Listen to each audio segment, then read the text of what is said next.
سورہ البقرہ کی اگلی آیت ہے آیت نمبر 166۔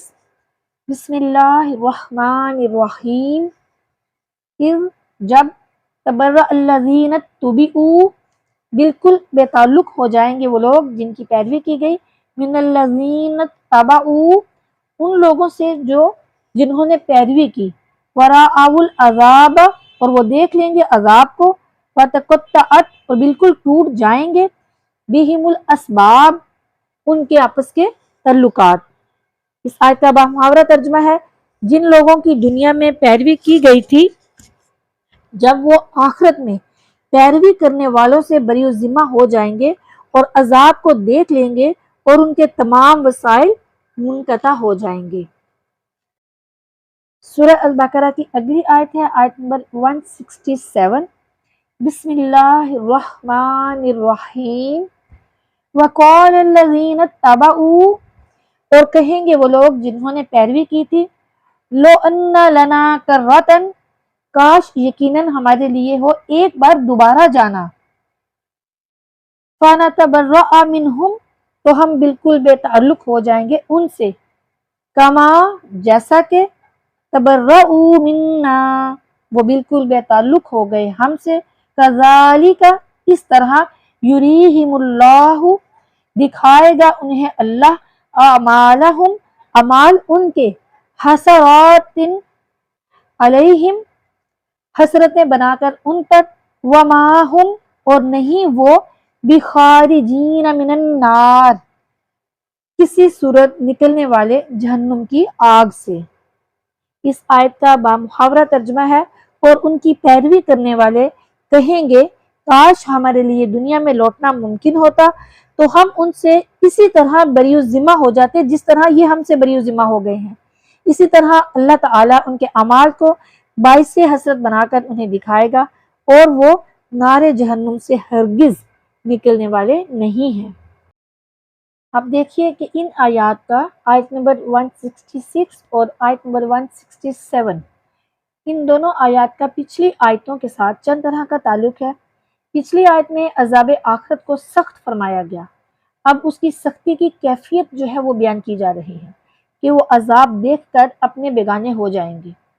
اور دوسرا تعلق یہ ہے کہ پچھلی آیت میں مشرکین کی بدعقیدگی کا ذکر تھا، اب ان کی سزا کی کچھ تفصیل ہے۔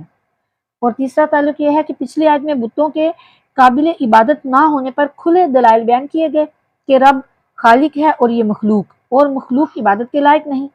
اب دوسری طرح اسی پر دلائل قائم کیے جا رہے ہیں کہ آئندہ مصیبت کے وقت بھی یہ بت مجبور ہوں گے کہ کسی کی امداد نہ کر سکیں گے، لہٰذا ان کی عبادت کرنا بیکار ہے بلکہ نقصان دہ ہے۔ پہلے فرمایا گیا تھا کہ اگر مشرکین عذاب دیکھتے تو شرک نہ کرتے بلکہ جھوٹے معبودوں سے بیزار ہو جاتے۔ اب فرمایا جا رہا ہے کہ جب یہ عذاب دیکھیں گے تو یہ تو بیزار ہوں گے ہی، وہ بھی ان سے بھاگیں گے۔ اب یہ دیکھیے کہ اس آیت کا جو پہلا حصہ ہے آیت نمبر 166 کا، اذ تبرأ الذین اتبعوا جب پیشوا بیزار ہوں گے، یہاں قیامت کے دن کی منظر کشی ہے جب مشرکین اور ان کے پیشوا جنہوں نے انہیں کفر کی ترغیب دی تھی ایک جگہ جمع ہوں گے اور عذاب نازل ہوتا ہوا دیکھیں گے تو ایک دوسرے سے بیزاری اور نفرت کا اظہار کریں گے۔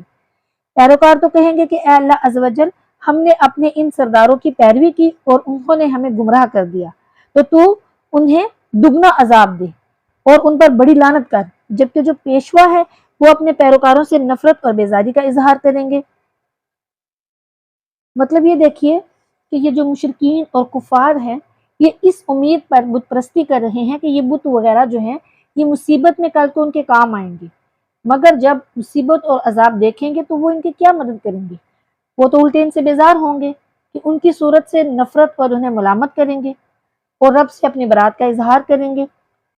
اور اگلی لائن کا اگلا حصہ وتقطعت یعنی کہ کٹ جائیں گے۔ کیا کٹ جائیں گے؟ سب رشتے ناتے۔ قیامت کے دن کافروں کے وہ تمام تعلقات جو دنیا میں ان کے مابین تھے، خواہ وہ دوستیاں ہوں، رشتہ داریاں ہوں یا باہمی موافقت کے عہد وغیرہ ہوں، وہ سب ختم ہو جائیں گے اور ہر کوئی اپنے اعمال کا جواب دہ ہوگا، کوئی کسی کا مددگار نہیں بن سکے گا۔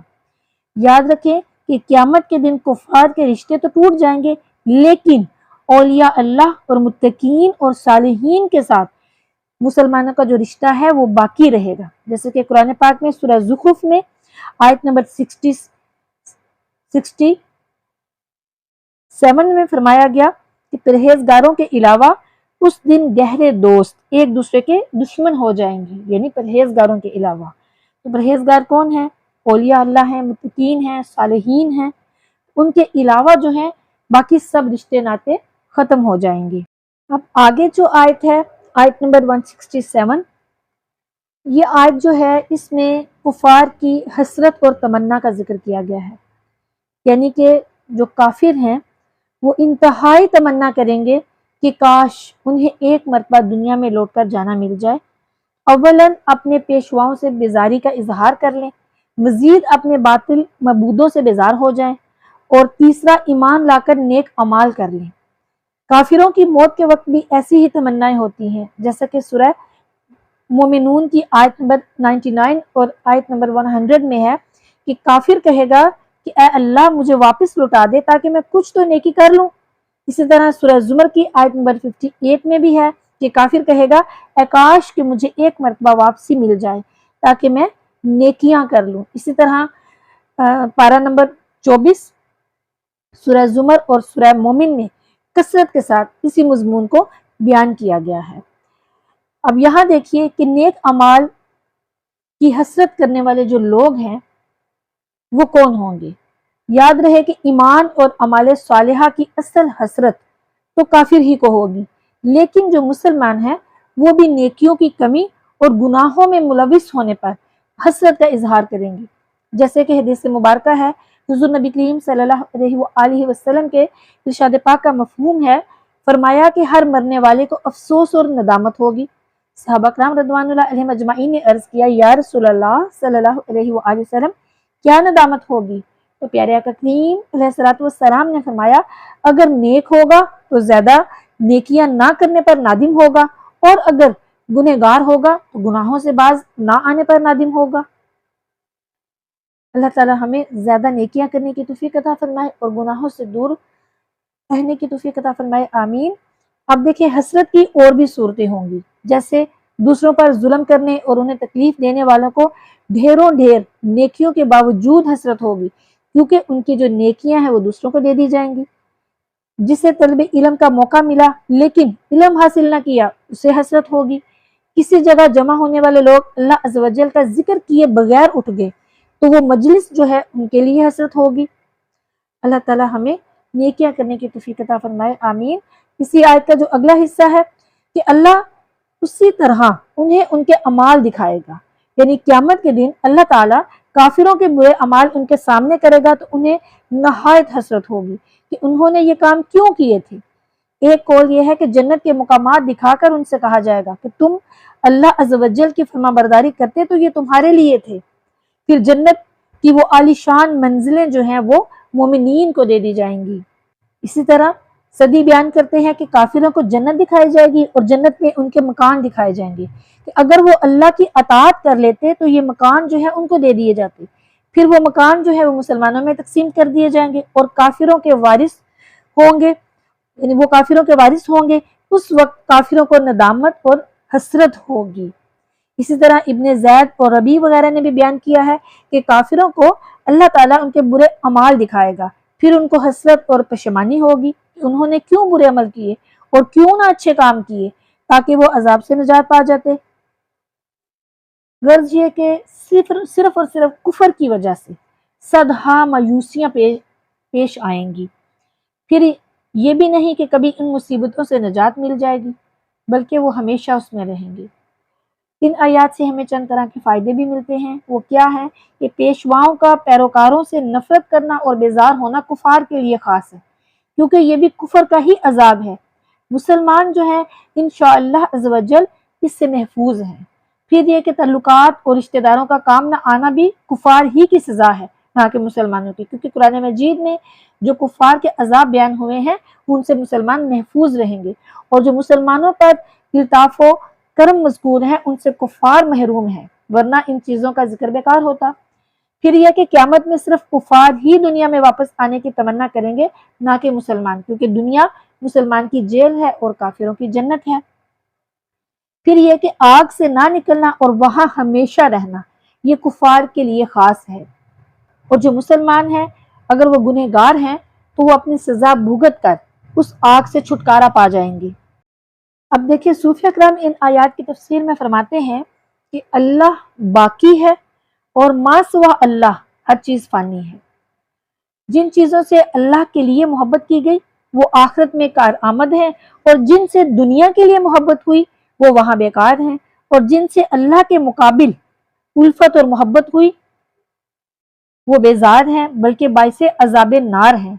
وہاں لطف یہ ہوگا کہ ہر محب اپنے محبوب کے ساتھ رشتہ محبت میں بندھا ہوا ہوگا، اور محبوب تو جہنم میں جائے گا جس کی وجہ سے اس کو بھی جہنم میں جانا پڑے گا۔ نیز ربانی محبتیں روحانی ہیں، ان کی جان پہچان بھی ازلی ہے، اور جسمانی محبتیں فانی ہیں۔ چونکہ روح باقی ہے لہٰذا اس کے تعلقات بھی قائم ہیں، اور جسم فانی ہے لہٰذا اس کی محبت بھی برباد۔ انہیں سب سے بڑا عذاب اس انقلاب کا ہوگا کہ غیر اللہ کی محبت کے جال میں پھنسے تو ہوں گے مگر اس کے فائدوں سے محروم ہوں گے، اسی لیے ان کی یہ محبتیں حسرتیں ہو جائیں گی۔ اسی طرح وہ روحانی قوتیں جو نفسانی خواہشوں کے تابع ہوں ان کا بھی یہی حال ہوگا۔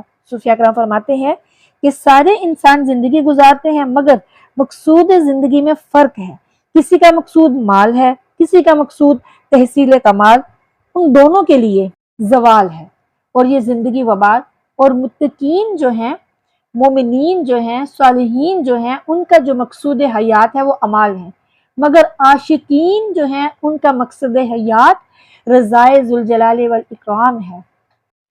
اور جو مومنین ہیں وہ کہتے ہیں لا معبود الا ہو، اور جو عاشقین ہیں وہ کہتے ہیں لا مقصود الا ہو، لا محبوب الا ہو، بلکہ وہ کہتے ہیں لا موجود الا ہو۔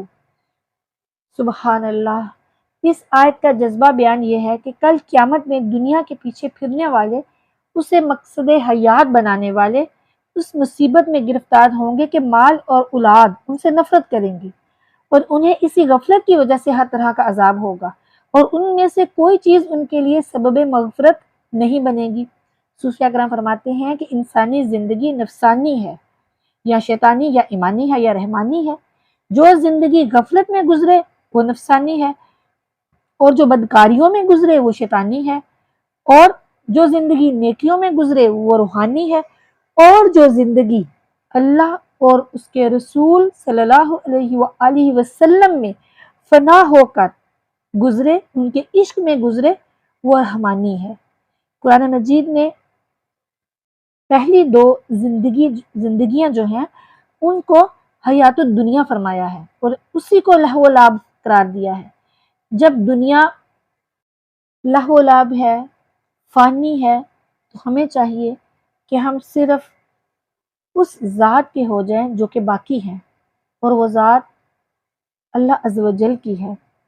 روحانی اور رحمانی زندگی حیات دنیا ہے ہی نہیں، وہ زندگی صرف اللہ کی رضا کا نام ہے۔ جیسے اللہ راضی ویسے ہم راضی۔ اللہ تعالی ہم سے راضی ہو جائے اور ہمیں روحانی اور رحمانی زندگی عطا فرمائے، آمین ثم آمین۔